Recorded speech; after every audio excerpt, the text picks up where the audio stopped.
Hello students, இப்போது 11th standard மேக்ஸில் ரொம்ப முக்கியமான சம் பார்க்கலாம். A square plus b square equal to 7ab கொடுத்துருக்காங்க. இது ப்ரூவ் பண்ணணும். ஆல்ரெடி நமக்கு தெரியும் a plus b the whole square equal to a square plus b square plus 2ab இல்லையா? இந்த ப்ளஸ் 2abயை ரைட் ஹேண்ட் சைடில் எழுதிக்கலாம். அது கூட இந்த 7ab எழுதிக்கோங்க. 7 + 2 9ab. 9 அப்படின்றத 3 ஸ்கொயர்னு காப்பி பண்ணிக்கலாம். இங்கே a plus b the whole square இருக்குது. ஸோ 3 ஸ்கொயர் ஆப்போசிட் சைடு வரும்போது a plus b the whole square divided by 3 ஸ்கொயர்னு மாறிடும். Equal to ab. ஸ்கொயரை நம்ம ரெண்டையும் காமனாக a plus b divided by 3 the whole square அப்படின்னு சொல்லி எழுதிக்கலாம். Equal to ab. ஏன் எழுதுறேன்னா இங்கே a ப்ளஸ் பி பை 3 தான் இருக்குது. இப்போ இதில் லாக் இருக்குது. ஸோ ரெண்டு பக்கமும் லாக் எடுத்துக்கிறேன். லாக் எடுக்கும்போது இங்கே log a plus b divided by 3 the whole square is equal to right hand sideலையும் log ab மாறிடும்.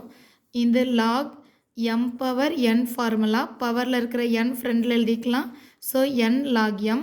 ஸோ பவர் ஃப்ரெண்டில் எழுதுனா இது 2 log a plus b divided by 3 equal to இந்த ஃபார்முலா log m n ரெண்டு value multiple இருக்கு இல்லையா? So log mn அப்படின்னா log m plus log n அப்படின்னு சொல்லி காப்பி பண்ணிக்கலாம். இந்த பிளேஸில் ஈக்குவல் டு log இந்த ஃபார்முலா அப்ளை பண்ணும்போது log a plus log b அப்படின்னு சொல்லி காப்பி பண்ணிக்கலாம். இந்த 2 ஆப்போசிட் சைடு வரும்போது இங்கே மல்டிப்பிளில் இருக்கிறதுனால log a plus b divided by 3 is equal to 1/2ன்னு சேஞ்ச் ஆகிடும். 1/2 log a plus log b. இதுதான் ப்ரூவ் பண்ண வேண்டியது. ப்ரூவ் ஆகிடுச்சு. ஸோ ஹென்ஸ் ப்ரூவ்டுன்னு எழுதிக்கலாம்.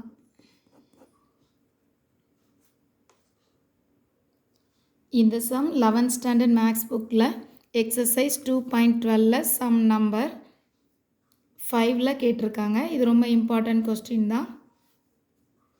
That's all.